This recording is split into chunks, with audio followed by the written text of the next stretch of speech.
Thank you, audience. Gosh, that's a nice welcome, isn't Fabulous it? crowd. I'm Linda Dano. And I'm... There you go. And I'm Dee Kelly, and welcome to Attitudes. Thank you. Well, we have something very interesting to tell everybody about a wonderful town. We want to salute this town. We just heard about it. It's Cioccolata, Tennessee. It has a population of 1,000 people. That's right. And all of the government are ladies. It's a women's government. Every one of them. They call themselves the Golden Girls. Effie Loans is 79 years old, and she is the mayor. Right, and she gets $50 a month to be the mayor. Yes. And Boots Snyder, 52 years old, is the fire and police commissioner of Cioccolata, Tennessee. Tennessee. And they have been very busy and working on the water problem there, the pollution of the water, and they have made a difference. So, bravo, ladies. We're not surprised. Isn't that great? All these little tidbits, right? Would you like to be mayor of something? Yeah, I might. That might be a kind of a challenge, huh? Wouldn't that be fun to be mayor? If Sonny Bono can do it. Right? I'm sure we could take a stab at that. We could probably take some lessons from him. Yeah. I wonder how he's doing. We'll call him later. We'll have to find out. That's right. We're going to have a very interesting thing. I got involved in it because I went to see the doctor that's going to be on today. It's called Iridology. And it's a science, or what would you call it? Would you call it a science? Yeah, I would. It's for the eye. Right. How you can actually learn about your body and detect there might be a weakness or a problem from your eye. It's very close to reflexology, right? Both of which I use. I know. I go to you because you're the one who does all this stuff. I've been doing that for 7 years. Yeah. And it's wonderful. So we're going to talk about that, and you might learn something. It's good. I think we're all going to learn something, too, from the segment on pet bereavement. And really, when your best friend dies, we have some wonderful people with us who are going to share their feelings, and I can just sense from the audience here that everyone knows what that's like and has experienced something like it. So it's a very, very serious issue. Hard time, boy. Yeah. Hard time. We're going to talk about that. Also, you know, years ago when I first came into Lifetime and did this show, we do auditions, as performers oftentimes do, to get jobs. And I met this lady. Her name is Carmen. She's a world-famous model and has been for, 46 years. You know who Carmen is. This is her. She's so beautiful. And she is going to be back today to talk to us and tell us about her life and modeling and all that stuff. So that's a nice omen. Our first guest has an extraordinary list of credits to her name. As a television journalist for, a dozen years, she's covered stories from across the United States to Central America, the Caribbean, as a hard-hitting investigative reporter.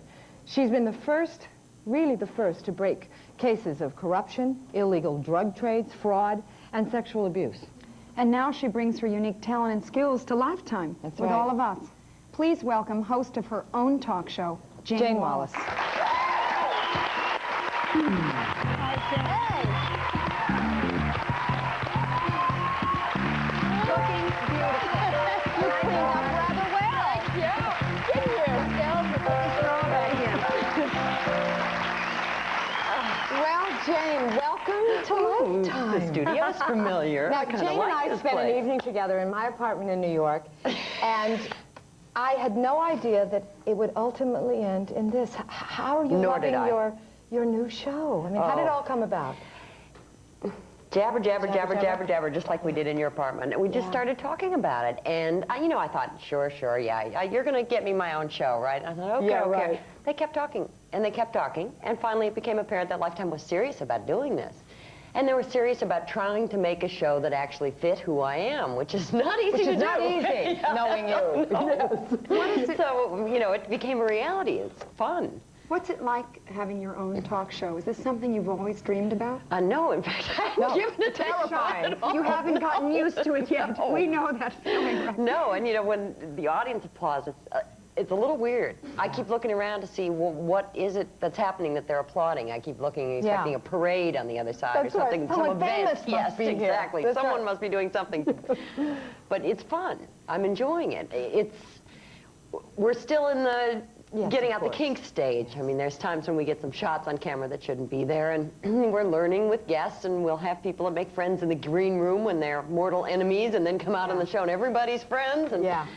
It's so a very we're learning. high-powered It's fun. show. Jane, tell us Thank you. what the show is, what you want it to be, what does fit your personality. What are you trying to get and show the audience? We're trying to take women's issues pretty seriously. I think that, you know, talk shows have gotten very heavy into, not this one, thank God, but transvestite priest who married the cross-dressing altar boy who did the this, who did the that. You know, these are not the things that I wake up worrying about. Not me either. You know? Not me in my No. lifetime. You know, the no. women who married No. their rapists. I can't think that I know anybody who did that. I don't want to know anyone. I think, isn't there some way to approach women's issues Yeah. that's more real? That's what we're aiming at. It's just more real. It has more to do with women's lives. It respects those issues, because I think some of those tabloid shows, with all due respect, they have enormous audiences, and they are trying in their own ways. To keep them. Yes, exactly, to keep them. And I don't think that they're in the business half the time of any kind of public service. I don't think they're really respecting women to present these trashy topics in an exploitative way. Well, let's look at it. We have a clip Yeah, of we the have a Jane clip. Wallace show. Oh, we have a Let's clip look. of the Take a Deadbeat look. Dad show. Yeah. Is a deadbeat dad who's worried about being arrested any day now in New Jersey. You are behind on your payments, Norman. Well, initially, I want to say the term deadbeat dad grates me very much. How about And yes, deadbeat parent?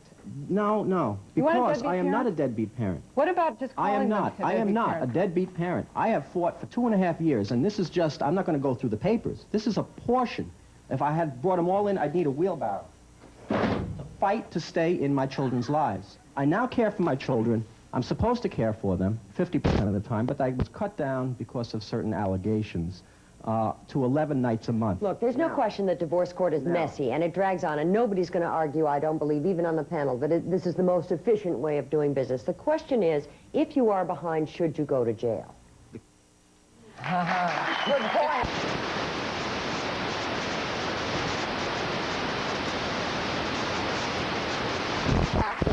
And it is. I mean, you've had enormous experience in the news, and tough news, not just some little local thing. You think it gives you an edge? Does it help? Absolutely. I yeah. bet. Sure. I used to be labeled the tough cookie, and now I get a chance to not be that all the time, which I like. I mean, that's not all there is in there. On the other hand, I'm not shy if I think, I'm not shy about asking someone to make their point, and I'm not shy about differing with them if I think there are other points to be made. We had Marlene Sanders on the show. Oh, isn't she wonderful? Yes, We she used to really have is. offices A right next to great each other. Correspondent, and she talked about in her book the tremendous amount of sacrifice, primarily for women in the field that you have come from. Have you made a lot of sacrifices yourself for your career? Well, when I started counting them up, I realized that the career wasn't worth it. I think that's part of how I got the Lifetime. You start realizing, you know, I had not expected to give up my whole life to be a journalist, and I really got to a point where I had. Yeah, but now, Jane, what they don't know is that this lady, I commend you for this. I said this to you that night in my apartment. She just quit. She just quit. She moved down to Florida, and she wanted to find out what? What was in there anymore? I wanted Who to you find out were? who I And was stop working. without being my job, because I was traveling 250,000 miles a year. 250,000. That's like an airport every other day. What'd you find out?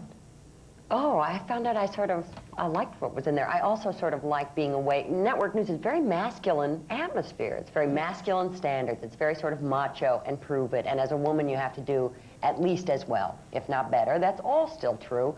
And I found it's nice to be away from those pressures. What I did with some of the time off was to help two friends bring babies home for the first weeks from the hospital. Well, I had missed all of that kind of stuff. I had missed being a woman in the course of becoming my job. Do you know? And I sort of resented it once I realized, you know, because you get so busy you don't even know what you're missing. Are you now looking forward to being married, having children of your own? Well, I would love to have When children. and how? That's what somebody asked me. I was like that in. I adore children. Yeah. And I what would you adore do? children. Yeah. Right now I have 3 nieces who are in my life. This is your sister's children? Yeah. Well, two? one sister's 2 children, Right. 2 daughters, and another sister's about to be married, and finally her stepdaughter will become my real niece. She's been my honorary niece for a while. So I'm very involved with them. It's not that I don't have kids in my life. And those are the kids in the open of the show, too. People think they're mine, and I would love to claim credit. They are not mine. They're my nieces. Do your sisters have careers as well as their careers as mothers and family? There are switched. One of my sisters is in Florida, in Miami, and she's a reporter full-time. Oh, is she? She's a stepmother in addition to that, but it's a part-time situation because her boyfriend had a previous divorce. The sister in Washington with the 2 young girls is mothering full-time. And I learned a lot about that world. You know, there's this whole world when you're working you don't get. And it's like a friend of mine in California, you realize that after like 9:30 in the morning, you walk out on the street, it is women who control that neighborhood. Yes. You know, it is women who are home, but it's the woman's block after the boys go to work. And I had missed out on that world completely by And being that's so busy. When it works best, too, Well, we might add. it was interesting. It's a different world, Can you and I balance liked it now, do you think? Better, certainly. You can't balance anything if you haven't got any time or energy. And I really didn't have any time or energy outside of work. We just do the best we can. Yeah, you just try. I mean, then you have to find something to balance, which is not so easy either. That's but true. Yeah, I think I had to start by freeing myself up a bit because it was just too grueling. Did you always want to be a reporter? When you were a kid? I had it in my bones. Did you, from the time you were little? No, I didn't even figure it out until later, but once I got started, there was just no question that was what I was meant to be. I just had, you know, I had one of those personalities that stuck at age 2. Why? Why? That's You what a told your journalist poor should be. mother nuts. Exactly. That's right. Yes, Miss Shia. She locked you in the closet a lot. Pretty close. Well, we know why you're such a success. And Good so luck with the new nice. show. Thanks, gals, and it's nice to share a studio with you. Jane Wallace, everyone. Now listen, Jane Wallace's show can be seen on Lifetime Television Monday through Friday at 1 p.m. Don't miss it. Coming up, see how your eyes are a map of your body, really.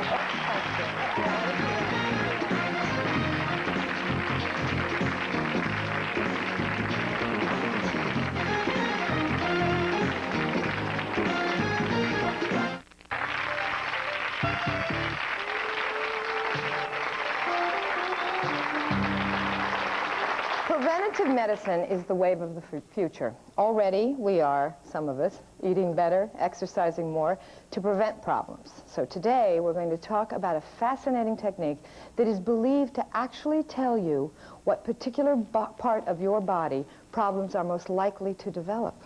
It is called Iridology, and it uses the eyes as the map for the rest of the body. Here to explain how it all works is Dr. Randy Meltzer. Hi, Randy. Nice to see you again. All right, please explain to all of us laymen what iridology is. Well, iridology is a method where we can learn about our health from looking at our eyes. We find out that in the iris, each section of the iris has a little, it's like a little map. And by looking at the eye, by looking at the different textures of the eye, the different fibers, the color, we can determine a lot about the strengths and weaknesses that we have. All right, now, Randy, this is a chart that you use. Now, Yes. it looks Greek to me. Okay. What is it we're looking at here? We're looking at a representation of both the eyes, the right and the left eye, and we find that each of the parts of the eye has been mapped out, has been drawn in to represent a certain organ in the body. So, for example, if we want to talk about what's a problem, if there's a problem in the kidney, we look at that little section of the chart where the kidney would be, and then we look at the eye itself and see what the markings look like there, the fibers of the eye. Because everyone's eye is a little different, but we can find out a lot about the general constitution of that part of the body. Now, this is not about nailing down a disease. You don't look at No. someone's eye and say, aha, you've got this. That's right. We don't diagnose diseases from the eye. That is, we can't name a disease, but we can tell about the function of different tissues. If the tissue is overactive, underactive, if it's toxic laden, if there is some, what we call an inherent weakness. I think one of the great values of this is that it tells us our tendencies and what we can watch out for. And the more we know about ourselves, then we can perhaps control or take more control of our health, and that's important. Now, Randy, where did this come from? I mean, I've never heard of it before meeting you. Yes. And, I mean, is it valid? Does it come from centuries ago? I mean, who developed it? Well, there are records that go way back to even ancient Egypt and Greece and so forth. There are some rudimentary charts. But the form that we have it in now originally started in Germany about 100 years ago. It came to this country around the turn of the century, and then Dr. Bernard Jensen, who developed that chart we just saw, has taken it many, many steps further. And we've had many, many, many readings of different diseases, and we find that it is very accurate, yeah.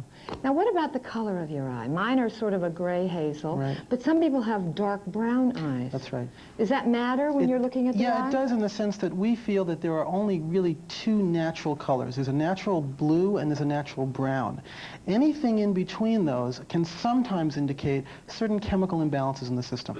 Really? Yeah, now it doesn't mean that everybody who's not blue or brown is in trouble, you know, but it does mean mean that these are possible things to You look can at. wipe out the whole Latin That's community right. here, Randy. That's right. You do understand what That's I'm saying. exactly right. Yes, yes, that's All right. right. Now, you brought some pictures Yes, of brought some eyes pictures. that are in trouble.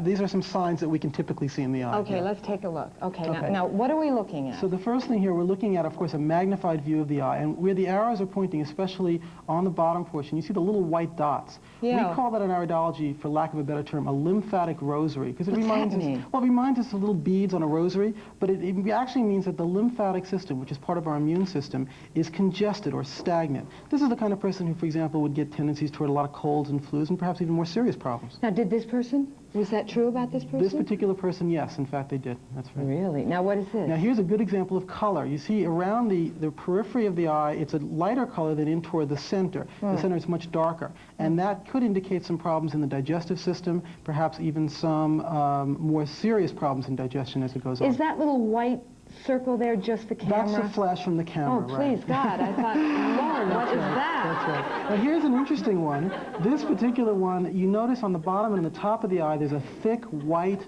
ring. That's called a sodium cholesterol ring. It's been That thing where? You mean all the way at around the top. oh, up at the top, That's right. And at the very bottom. It's like a Right. film that's coming over the eye. What is that? That's indicating perhaps a high cholesterol, a tendency toward atherosclerosis. What's that? What is And that? a hardening of the arteries. Really? So, and of course, with everybody being so conscious about cholesterol these days, it's a good sign to look for. Now, And what is this? this? Is just to give you an example that in iridology, one of the things we say is that the darker the area of the eye, the more chronic, the more underactive it is. And as you notice in where the arrows are pointing, there's a lot of little dark circles. Yeah, that's So this bad, is things huh? to watch out for. Yeah, Like that's right. what? Well, a lot of them are pointing to, especially the one toward the bottom there, it's pointing to the digestive system again. And it's showing a darkness there and underactivity. Okay. Now, you took pictures of my eye. That's right. Okay. Yes. Shall we look at them? We sure And shall. you will tell me the truth. I will tell you absolutely the truth. Okay. Well, you don't have to be that truthful, Randy. Let's not get carried away here. Oh, look, I have the same little white thing that Yes, everyone we else all has. have it. We Thank all have goodness. it. That's right. Okay, now what eye is this? Well, this is the right eye. Okay, and this is my left. This is your Ooh, left. now wait, Randy, look. Yours is upside down. Mine are different colors each eye. What does that mean? Well, one of the things we see in iridology is notice the orange color. Yes.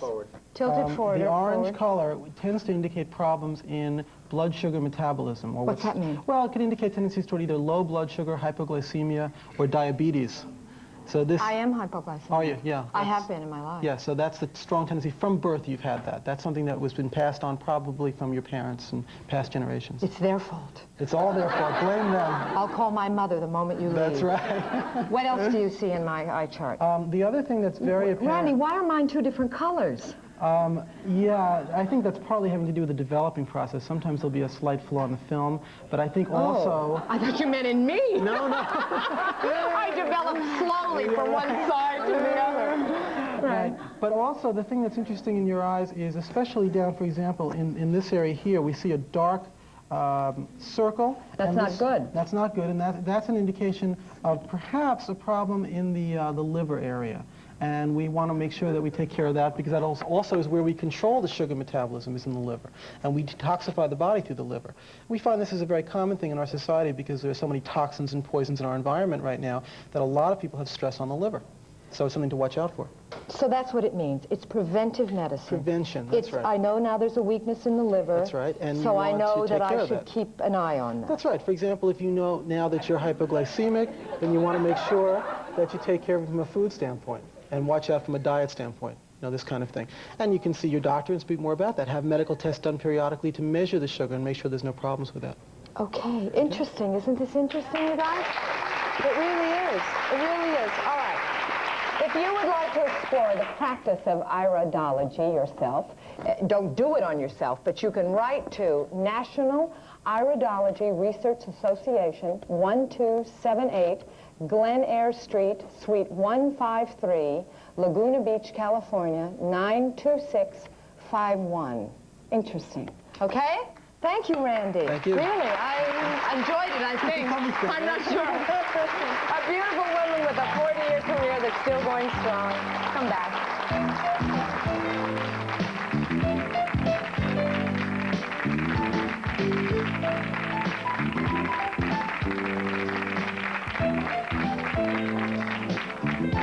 Hey,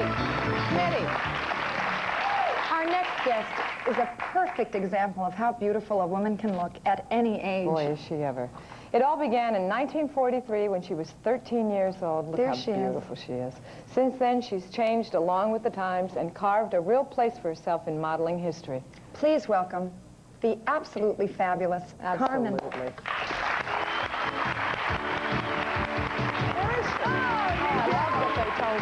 Thank you. There she is. Come right up there, Carmen. Look at you. I've been waiting for this moment for so long. nice to Linda. have you. Carmen, how nice It's to see you wonderful. again. Finally, we Look made at it. this lady. This gorgeous God. picture was. Sit down.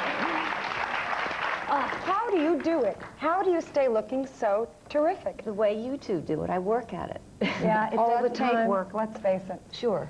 Yeah, When I'm not working at working, I'm working. yeah. And working is not a dirty word. Did you ever not work at it and just let yourself go to the dogs? Sure. Did you? Sure. Oh, isn't that wonderful? She's now, Today? she's now 37 years old, and I gained 55 pounds when I was pregnant. God bless you. Isn't that great? You know, and then it took about 2 years to really get off the excess weight that I had put on. I was 22 at the time, and I tell you, it was very difficult, but it was young flesh, so it was all right. Yeah, it wasn't as hard as it would be now. You Yeah. are also a ballet dancer. Yes, I had a scholarship with the Ballet Russe, so I'm kind of a highly motivated You must and be. disciplined. To do that. Carmen, is modeling for your age now really lucrative? I mean, you do a lot of it. Are we coming to that now? I think that Madison Avenue, and I think Madison Avenue is reflective in some way of the public. The public does react and buys products with the people they use, and it certainly isn't me. You know what I'm Yes, saying? sure I do. So I can't blame Madison Avenue, but I think the public in general is now getting so many, degrees older and being, looking at 60 in another year I'm 60, and that's how my mind works. What am I? Who am I? How do I feel? How do I want to project myself? Who do I want to attract into my life? And old does not mean ugly. Not at all. We will show you how unugly this woman is. We've got some photos from your post-50s portfolio. Let's look at Oh, them. terrific. Oh, my. Oh, well, that's, yeah, well, that How old was, are you here? Well, no, I'm 57 there. So that's, 57. that was in Town and Country. That's Norman Parkinson, and this is Norman Parkinson too. This was taken up at Newport, and that was also in Town and Country. Magnificent. Magnificent is the look at Same this age woman. here. Yes. Just as yes. recent, though. These are all recent ones. These are all recent ones. Unbelievable. How has... Yeah. She's inspiring, isn't she? Oh, you're involved in breast cancer prevention, which is very important to you. But tell them the story of Yes. how this came about. I mean, I don't believe when I read this that you had Listen, never I'm gone. almost so embarrassed because I work with Strang Clinic to promote consciousness for women, because I'm a great advocate, as I know you are, in preventative medicine. Right. Yes. And guess who hadn't had a mammogram ever? Ever. It was Ever? me.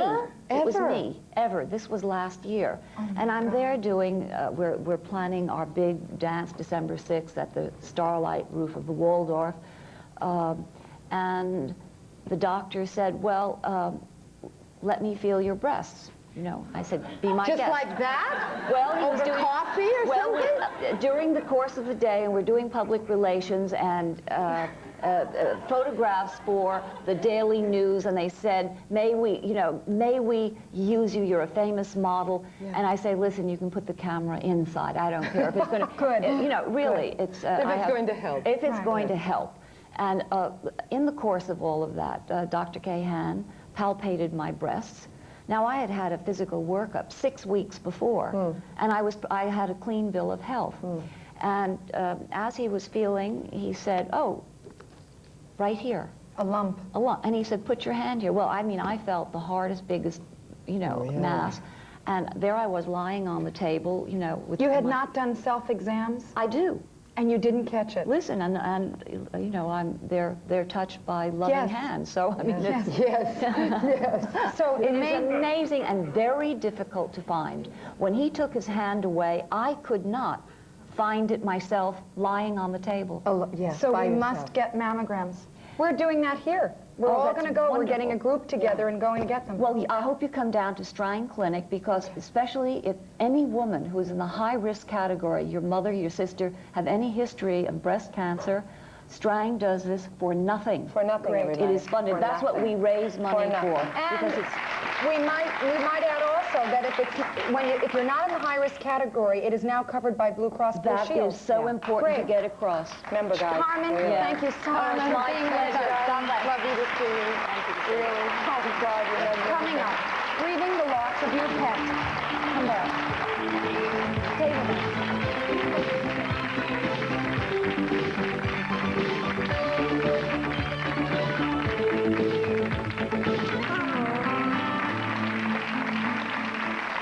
Imagine saying to a friend who has lost a loved one, "Oh, you'll get over it," or "Don't worry, you'll get another one." Absurd, right? Well, these are the responses that many people hear when they express severe pain over the loss of their pet. Dealing with death is never easy, but when it comes to losing a pet, there's really nowhere to turn, and many owners feel completely alone when their best friend dies. Our guests today are here to talk about pet bereavement. Meet Joan Shuck. 2 months ago, she lost her companion, Snoopy, a Yorkshire Terrier who she had spent 16 and a half wonderful years with. Today, she finds help and understanding in the Pet Loss Support Group at the Animal Medical Center. And with us from the center is Dr. Carol Fuden. Thank you for being here.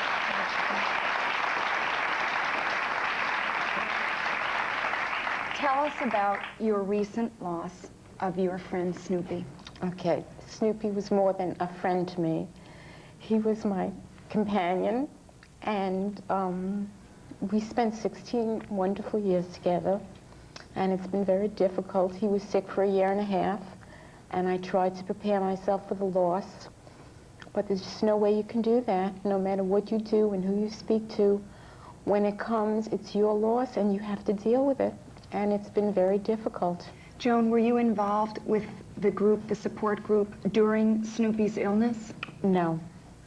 I was, my veterinarian suggested that perhaps I attend the groups, but I couldn't. I guess I just didn't want to accept what I knew the inevitable was. And I didn't start going until after I had lost him. And it's been absolutely wonderful for me. To be with other people who Right. are experiencing the same pain. Carol, tell us, what do you do in your support groups to help people that have lost their pets?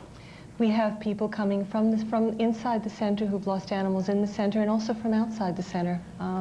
Come and talk each other every other week about what they're feeling. Some people haven't lost their animals yet. They're anticipating the loss of their pets. And they come and they talk about what they imagine life would be like without their animal, what their animal has meant to them, what the illness has done to them, psychologically and emotionally, how the illness has impacted on them in their life. And they get a lot of support from the other. It's a wonderful, loving experience that everybody really can understand. And there's no fear of being made fun of. People are afraid that if they talk to somebody from outside the group sometimes, that there's not going to be a lot of understanding for the pain that one goes through when they lose an animal. The empathy. Tremendous empathy. Why is it that people don't realize the depth of love that a human being can have for an animal? You know, they really are a member of the family. One of my best friends, Barbara Poulis, when her dog died, I felt so badly because I had known this dog for so long. She was devastated. And we were talking about this. In her particular case, she went to the vet, the dog was ill, and had to be put to sleep immediately. Tell us about the euthanasia problem and how people can face having to kill their best friend. It's probably the most painful part of owning a pet.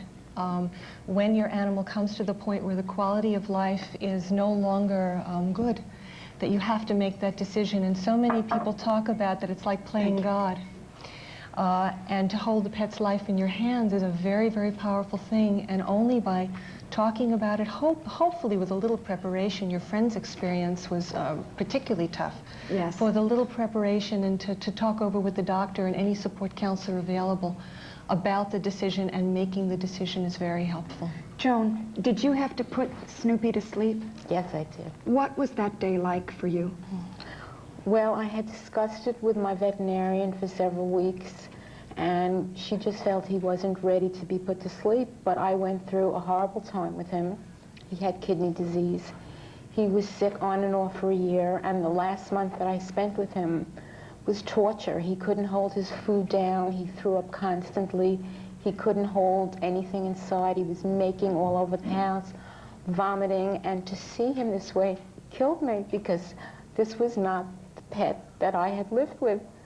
And I realized that I was being selfish by letting it go on.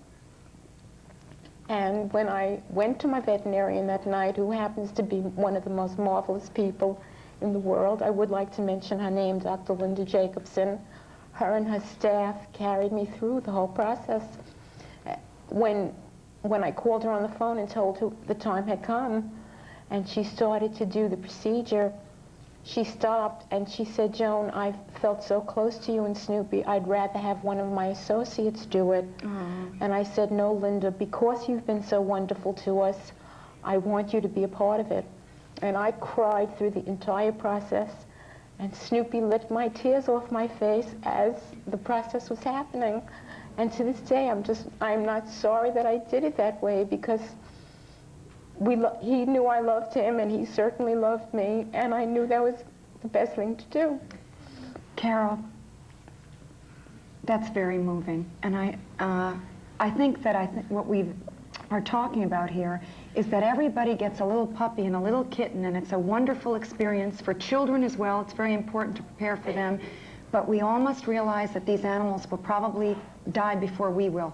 So the main thing is not to feel guilty, not to feel embarrassed or ashamed because you love your pet as a person, as a family member, and to find support in a group like yours so you can share this grief and be able to mourn properly. If I can mention, there's a group called the Delta Society in Renton, Washington that has a listing of pet bereavement counselors all over the country. Wonderful. So if people don't have someone right in their community that they know of, they can call the Delta Society and find out. Very good.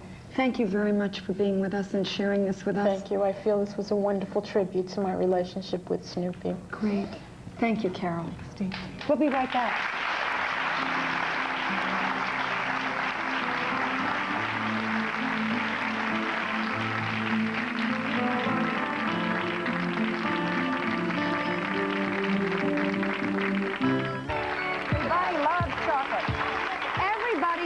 Chocolate. Who doesn't love chocolate? I happen to be allergic to chocolate. I'm one of those weirdos that But you eat it anyway, don't you? I steal some occasionally, and this I'll take a little taste-Rooney of. Right. But you love chocolate. I love chocolate. You're a chocolate is as person. close up there with sex as you can. Yeah, it is. We agree. Yes. Is it not? I have to, so you know what I have to do to compensate for not eating it.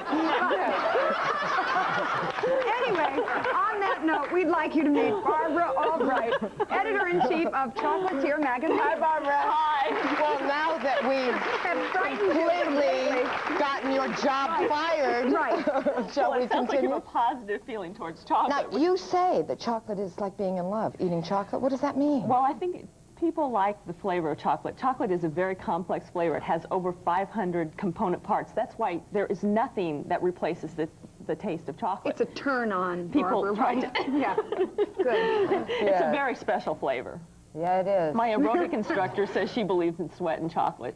Sweat and chocolate. Yeah. Well, I'm not the sweat part, but I know the other, yes. Now, what are we going to make today? Yeah. Okay, what we're making is a brownie that's made to look like a pizza. And it's really a lot of fun. You I'm can serve gonna it with move- wedges. You guys Okay. talk, and I'm Barbara, going you to get get in in here. Now, what are we doing? Ingredients. That's right. Okay, now first what we have in here is on the stovetop, we're melting 2 ounces of unsweetened chocolate. This is the chocolate that doesn't taste good. It smells like chocolate, but Bitter. it has no sugar in it. Right. Am I Okay, so we're supposed going to butter melt this? Okay. Make Yeah, sure you that's butter not that, there. Dee. Okay. Okay. Okay, yes, and butter a 12-inch pizza pan and preheat your oven to 325 degrees. Okay. All right. Okay, so we're going to melt the chocolate, and then in here Buttering. we have a half a cup of butter that's been softened at room temperature. And we mush that up. Mush that up, and then what we'll do... Mush.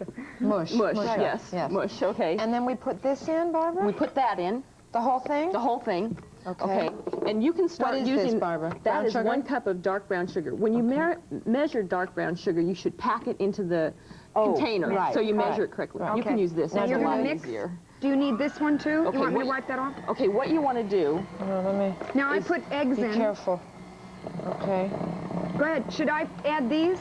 Is okay, make sure you have the butter and the brown sugar thoroughly combined. Oh, And then okay. you want to add the eggs one at a time. When you're baking, it's important that your ingredients all be at the same temperature. They're all kind of more together. Are you ready for Okay, my do it. egg? Go Good job. ahead. Would you like some help? Be careful. Is there a shell Okay, in and there? combine it. There's Yes, shells. that's a special What kind of thing is that? I'll do Here, better wait. this Here, time. don't kill your Ready? Wait.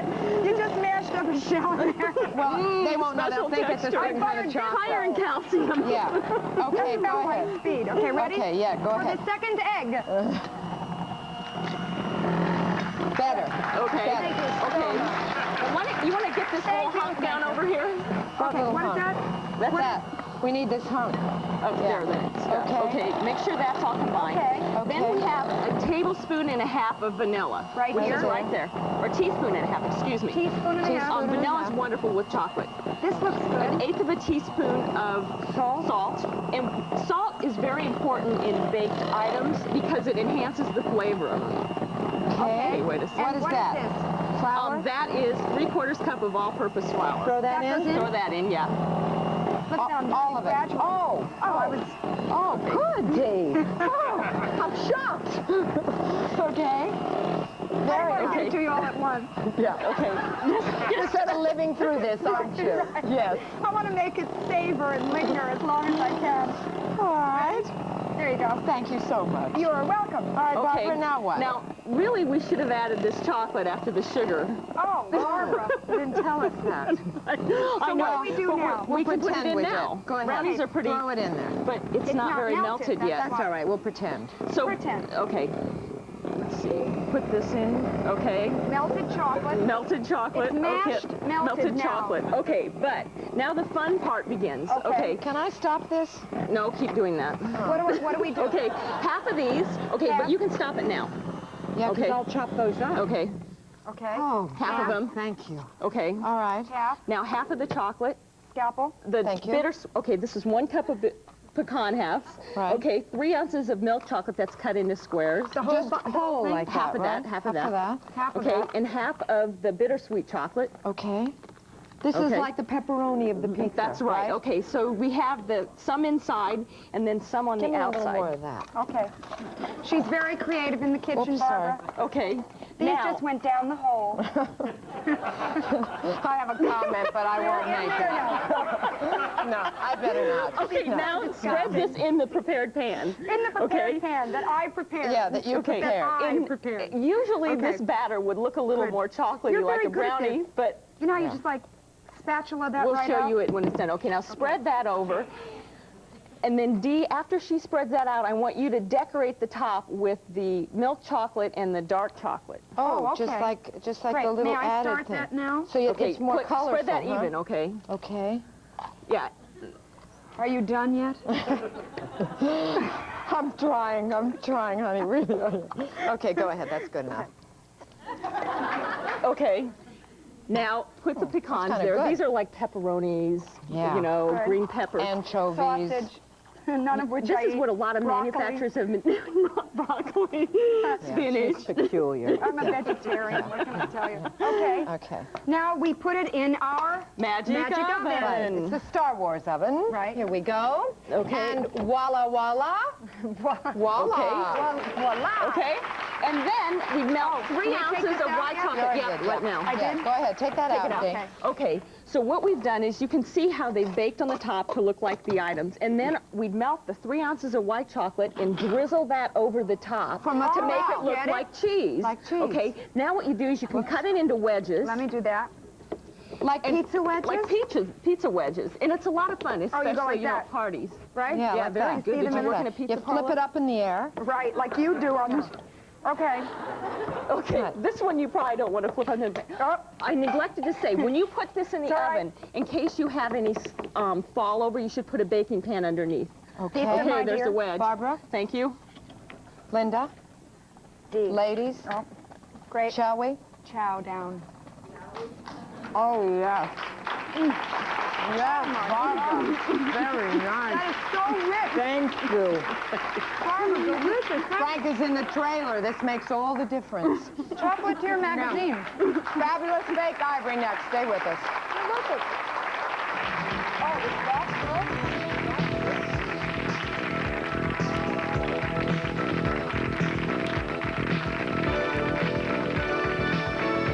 You know, we really are trying to be so conscious about what's going on in the world, and one of the things that we feel kind of strongly about is ivory.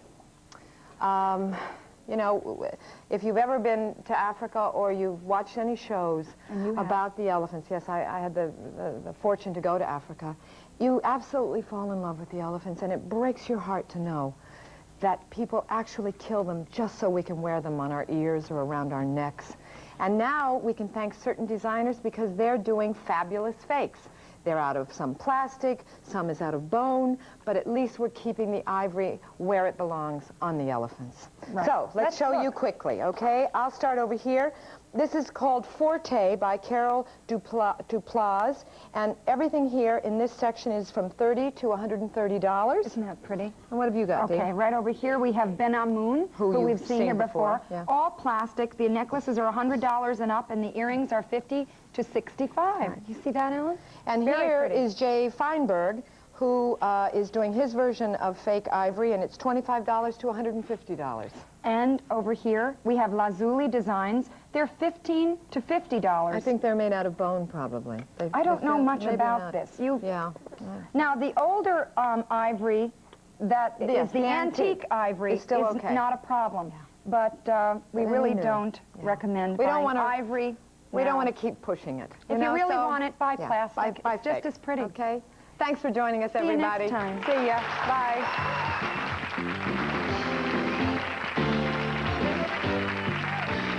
To receive the Lifetime Attitudes tip sheet with information on today's show, call 1-900-773-4040. Today's show and issue number is 7.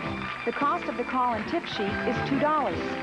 To avoid ordering duplicate tip sheets, please check your issue number before placing the call.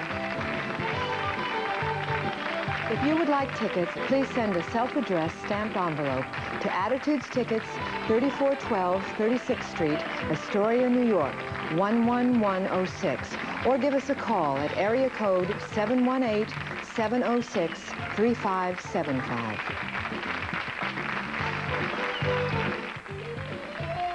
Tomorrow afternoon at 3 p.m., 2 Central, meet Molly Dodd's latest love interest, actor Richard Lawson, on Attitudes.